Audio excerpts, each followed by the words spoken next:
অনেকে নির্বাচন হবে কিনা বাধা দেব করতে দেব না, ভেতরে ভেতরে খবর নিয়ে দেখেন তাদের 3টা ভোটও নেই।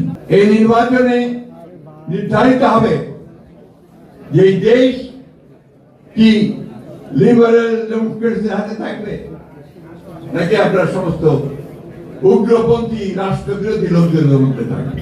বাংলাদেশি জাতীয়তাবাদী রাজনীতি, তারেক রহমানের নতুন রাজনীতি, আধুনিক রাজনীতি যা বাংলাদেশকে পাল্টে দেবে তা গ্রহণ করবার জন্য উন্মুখ হয়ে আছে, তখন তারা আবার সেটাকে বিভ্রান্ত করার চেষ্টা করছে ধর্মের নামে।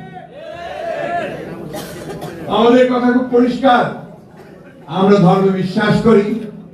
আমাদের নেতা প্রেসিডেন্ট জিয়া রহমান সাহেব তিনি প্রথম কোরআন শরীফে কথা বলেছেন সংবিধান, তিনি প্রথম সংবিধানের মধ্যে বিসমিল্লাহির রহমানির রহিম দিয়েছেন, তিনি প্রথম আল্লাহর উপর অবিচল আস্থা বিশ্বাসের কথা বলেছেন, ঠিক না?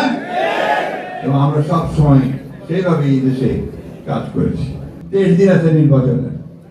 এখন অনেকে নির্বাচন হবে কিনা বাধা দেব করতে দেব না, ভেতরে ভেতরে খবর নিয়ে দেখেন তাদের 3টা ভোটও নেই। বড় গোড়ায় বলে নির্বাচন হতে দেব না, ভয় হোক নির্বাচন, দেখা যাক কে কতটা ভোট পায়। আমরা তো সেজন্য আমরা ভোটের জন্য উন্মুখ হয়ে আছি। আমরা নির্বাচন চাই, আমরা যাবো জনগণের কাছে।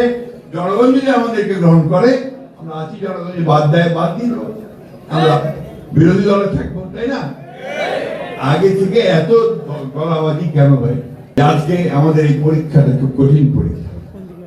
এই নির্বাচনে নির্ধারিত হবে যে এই দেশ কি লিবারেল ডেমোক্রেসির হাতে থাকবে নাকি আপনার সমস্ত উগ্রপন্থী রাষ্ট্রবিরোধী লোকজনের মধ্যে থাকবে।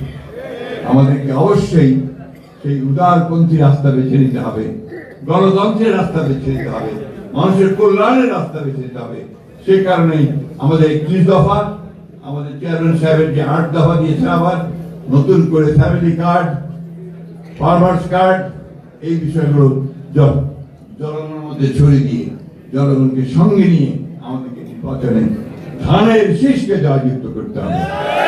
ধানের শীষকে যদি আমরা জয়যুক্ত করি তাহলে শহীদ প্রেসিডেন্ট জিয়া রহমানের প্রতি আমাদের শ্রদ্ধা জানানো হবে, আমাদের মাতা খালেদা জিয়ার প্রতি আমাদের শ্রদ্ধা জানানো হবে।